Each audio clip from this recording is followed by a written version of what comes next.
आ गया है और शादियों का सीजन आ रहा है, यानी टाइम है गोल्ड की शॉपिंग का। और अगर गोल्ड की शॉपिंग के ट्रेंड पर नजर डालें तो मोस्टली लोग कैश में ही डील करना पसंद करते हैं।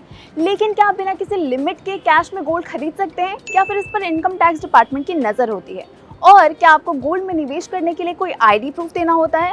आइए कर बचत के इस एपिसोड में जानते हैं गोल्ड और टैक्स का कनेक्शन। गोल्ड को रेगुलराइज करने के लिए इनकम टैक्स डिपार्टमेंट ने जेम्स एंड ज्वेलरी सेक्टर को मनी लॉन्ड्रिंग एक्ट के तहत रखा है। दो चीजें हैं, पहला, अगर कोई कैश से गोल्ड खरीद रहा है तो एक लिमिट तक ही कैश यूज कर सकता है, और अगर वो इस लिमिट से ऊपर कैश यूज कर रहा है तो उसे KYC नॉर्म्स मानने होंगे। वहीं अगर कोई 10 लाख से ऊपर का ट्रांजैक्शन करता है तो ज्वेलर को इसकी जानकारी देनी होगी। और जहां तक कैश लेन देन की बात है, इनकम टैक्स एक्ट का सेक्शन है 269 ST। इसके तहत आप एक दिन में 2 लाख से ज्यादा का ट्रांजैक्शन नहीं कर सकते। तो बेसिकली आप 2 लाख से ऊपर कैश देकर गोल्ड खरीदेंगे तो आप नियम तोड़ रहे होंगे, और इस पर पेनल्टी भी लगती है जो कि कैश लेने वाले को देनी होती है।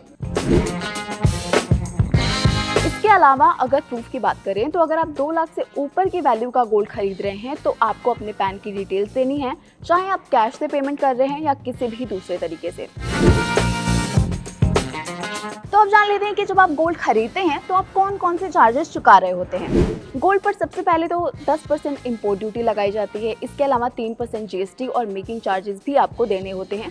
साथ ही सरकार गोल्ड इंपोर्ट पर 5% AIDC यानी एग्रीकल्चर इंफ्रास्ट्रक्चर डेवलपमेंट सेस भी लगाती है।